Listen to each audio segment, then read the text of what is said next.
Alors, je m'appelle Laurent Thierry, je suis docteur en histoire, je suis historien au centre d'histoire de la Coupole et j'ai dirigé entre 2005 et aujourd'hui le programme de recherche sur les 9000 déportés de Dora et la réalisation du livre des 9000.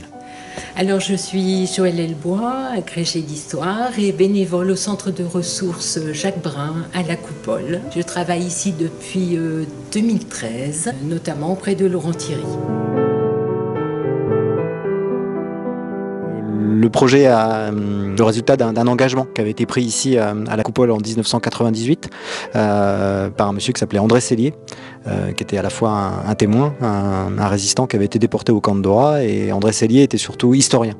Et c'est à lui que l'Amicale avait déjà confié la responsabilité, près de 10 ans auparavant, d'écrire un premier ouvrage historique sur l'histoire de ce camp si particulier qu'est le camp de Dora. Et en 1998, l'engagement est pris justement pour combler pour compléter cet ouvrage et combler une lacune historique, c'est-à-dire qu'on était toujours incapable de savoir combien de déportés de France étaient passés par le camp, ce qu'ils étaient devenus, où ils avaient été arrêtés, pourquoi ils avaient été arrêtés. Donc en 98, on lance l'idée de réaliser un dictionnaire biographique de ces Français, dans lequel on pourrait non seulement les identifier, mais aussi écrire leur histoire la plus complète et leur parcours. Alors, j'ai commencé par archiver tout ce que les déportés ont apporté comme documents au centre de ressources. Laurent m'a demandé donc de les classer, de les numériser, etc. Donc j'ai travaillé tous les documents d'André Sellier et j'ai donc pu avoir accès à tout ce que les déportés racontaient, notamment les survivants à qui il a fait appel pour écrire son livre sur l'histoire de Dora. Ensuite, j'ai scanné les photos des à peu près 450 déportés de l'association Dora Elrich. Donc j'étais déjà entrée au cœur du problème des déportés à Dora. Et vraiment, j'avais envie d'aller plus loin. La participation des bénévoles, elle s'est faite petit à petit. D'abord, il y a eu un énorme travail de recherche, de collecte d'informations, de documents dans les centres d'archives pour identifier et connaître l'histoire de ces personnes. Et puis, à partir de 2014, on a commencé à travailler à la rédaction de ces histoires, c'est-à-dire synthétiser les informations qui avaient été collectées.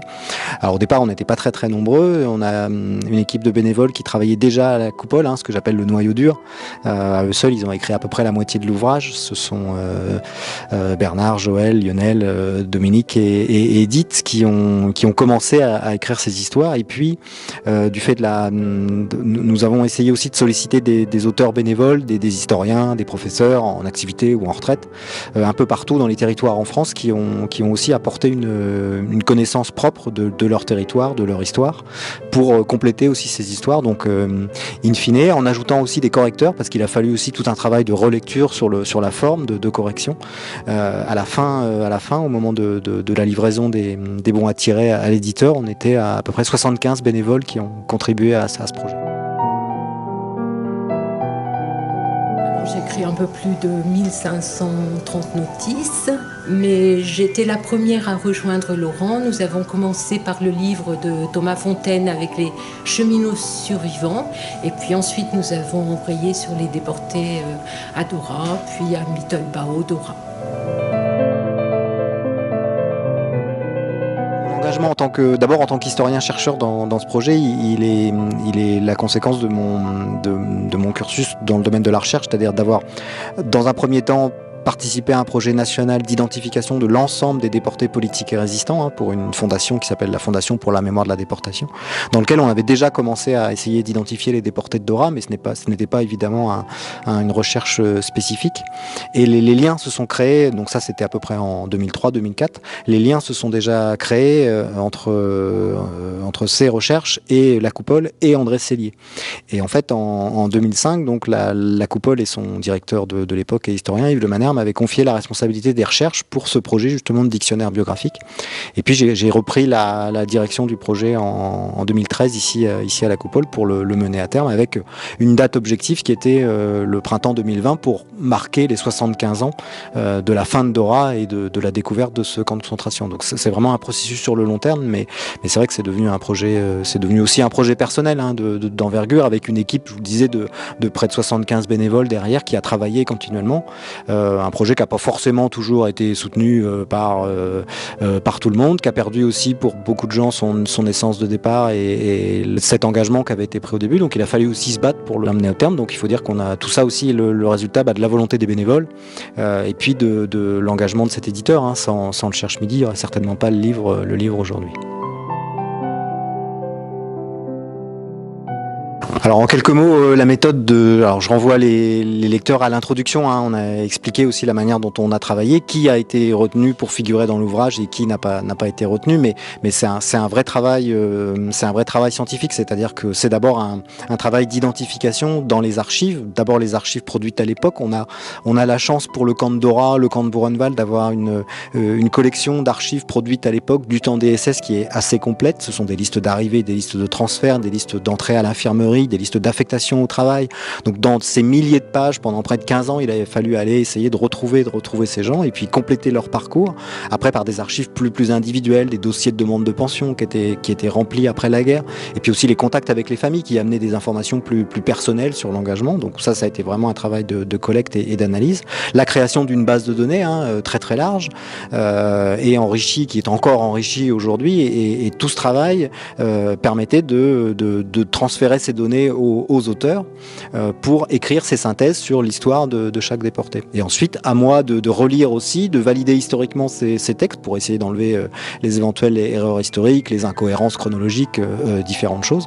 Et puis ensuite, le travail avec les correcteurs, les relecteurs, pour in fine travailler aussi avec cet éditeur, cette grosse maison qu'est le Cherche Midi, qui a mis des moyens colossaux pour la relecture, la mise en forme, la préparation et la fabrication du livre. Donc il a fallu gérer ça jusqu'à la fin pour arriver à ce résultat. Oui, parce que durant 7 ans à peu près, j'ai travaillé quasiment tous les jours. J'avoue que j'étais en retraite et que c'était devenu presque un besoin quotidien. Je vivais avec eux, c'était leur vie et je voulais la raconter. Je cherchais sur internet, j'appelais les mairies, j'appelais les familles. Je lisais le plus possible, notamment le livre d'André Sellier, et j'avais toujours envie d'aller plus loin. Et grâce à Laurent qui nous fournissait des dossiers des archives civiles de Caen, j'ai pu travailler vraiment beaucoup et avec beaucoup de bonheur. J'ai beaucoup souffert au début, comme mes collègues, parce que c'était une barbarie sans nom, inénarrable. Et puis petit à petit, eh bien, leur vie a pris le pas et leur histoire aussi. Puis on avait l'impression vraiment de faire une œuvre nécessaire et le devoir de mémoire, mais pas galvaudé, vraiment les refaire vivre à travers nos écrits. Matière d'histoire sociologique et quantitative, et quand on fait de la prosopographie, la prosopographie c'est un mot assez barbare pour résumer l'étude des parcours individuels en fait en histoire et la sociologie des parcours. Sur ces sujets, on peut évidemment ne pas parler d'exhaustivité parce que c'est tellement complexe du fait du manque d'archives, du fait des parcours que c'est toujours assez compliqué. Donc on a essayé évidemment de tendre à la vérité au maximum, mais on sait très bien que sur des cas complexes, des parcours à la marge, notamment les étrangers arrêtés en France, les juifs étrangers arrêtés en France, partis de France, des parcours aussi assez complexes, des travailleurs qui étaient déjà en Allemagne, qui ont été arrêtés en Allemagne. On sait bien que sur ces cas, on peut difficilement parler d'exhaustivité. C'est pour ça que nous communiquons sur un livre de 9000 déportés, alors qu'en réalité, dans l'ouvrage, il y a 8971 histoires. Donc depuis l'édition de l'ouvrage, du fait du travail de recherche qui se poursuit, mais aussi des contacts avec les familles qui sont établis, on a identifié une dizaine de déportés qui ne figurent pas dans le livre. On a aussi identifié des gens qui étaient sous une fausse identité, un pseudonyme. Souvent, on le savait du fait des archives, mais on n'avait pas réussi à identifier, à avoir leur véritable identité. Donc aujourd'hui, on poursuit ce travail. Il y en a beaucoup quand même, pour différentes raisons. J'ai le souvenir qui m'émeut toujours aujourd'hui, c'est celui d'une petite fille qui est née alors que son papa était dans le train en janvier 1944, en partance pour Buchenwald d'abord, puis Dora ensuite, et il n'est pas revenu. Cette petite fille n'a jamais connu son papa. J'en ai une autre aussi, plusieurs autres, notamment celle du général Gustave Leroy qui a écrit des poèmes mais extrêmement prenants et qui raconte comment dire, la misère, la barbarie, les sévices du camp de Dora. Il y en a plein d'autres aussi. J'ai rencontré de belles personnes grâce à ça. Il y a deux volets, deux groupes dans l'édition. Il y a évidemment la part qui est en vente dans les librairies et qui est à disposition pour les acheteurs éventuels. Donc il y en a à peu près 6000 qui ont été édités par le Cherche Midi Éditeur. Et puis il y a toute cette part, ces ouvrages qui sont derrière moi, qui eux ne sont pas destinés à la vente, qui sont des exemplaires numérotés et qui, grâce à l'engagement du Cherche Midi Éditeur, en fait, sont destinés à être offerts aux familles des déportés de Dora que nous pouvons identifier aujourd'hui. Donc à ce jour, le Cherche Midi a fait éditer 4500 exemplaires numérotés. Et évidemment, il faudra en avoir 9000 pour pouvoir remettre à l'intégralité des familles, si on arrive à les identifier un jour. Donc ça veut dire que nous manque un peu de budget pour pouvoir imprimer les 4500 exemplaires restants. Donc c'est pour ça aussi qu'on est encore dans une phase d'appel à soutien, à donation, éventuellement à mécénat, pour pouvoir aider l'éditeur à éditer ces 4500 exemplaires numérotés qui seront offerts aux familles. Alors c'est vrai qu'écrire le notice, c'était pas une finalité en soi, même si j'avais déjà contacté des familles et que c'était très important. Ça m'a particulièrement émue. J'en ai ressenti vraiment, c'était des moments très particuliers, très pathétiques, et ça nous apportait un plus pour écrire la vie vraiment de ces gens qui revivaient à travers nous. Et c'était souvent des moments très importants. Même si on n'a pas écrit que pour eux, ils nous disent, ils nous remercient. Parce que enfin, ceux qui ne sont pas rentrés, et même ceux qui ont souffert tout le reste de leur vie, de leur déportation, eh bien, sont inscrits à jamais dans notre cœur, d'abord, et dans la mémoire ensuite. Depuis la sortie de l'ouvrage au printemps 2020, on a eu la chance d'organiser des cérémonies de présentation et de remise de l'exemplaire numéroté aux familles. On a commencé par une belle cérémonie au Conseil économique et social à Paris, puis il y a eu des dates dans des lieux aussi prestigieux, à la prison Montluc à Lyon, au camp de l'internement de Compiègne.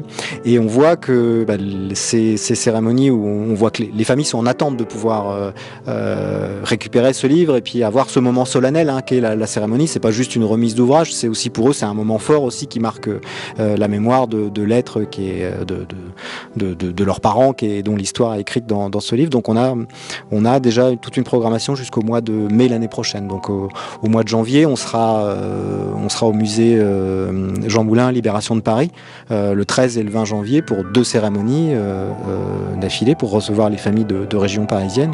Et puis jusqu'au mois d'avril, nous serons à Périgueux, à Marseille, à Châlons-en-Champagne, dans le Jura, certainement à Saint-Claude au mois d'avril. Enfin, il y a toute une série de dates avec un événement qui marquerait un peu l'apogée et puis le point final de cette espèce de tournée autour de ce livre, les commémorations en Allemagne, sur le site même de l'ancien camp, au mémorial de Mittelbau-Dora, où, sur la demande de nos amis allemands du mémorial, le livre et ce projet sera mis à l'honneur au moment des commémorations internationales de la libération du camp au mois d'avril